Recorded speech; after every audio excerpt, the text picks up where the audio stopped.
Port.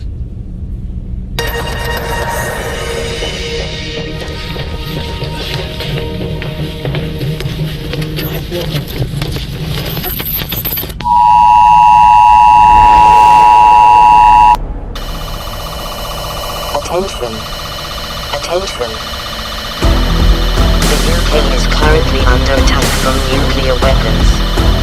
You have approximately 4 minutes to find shelter.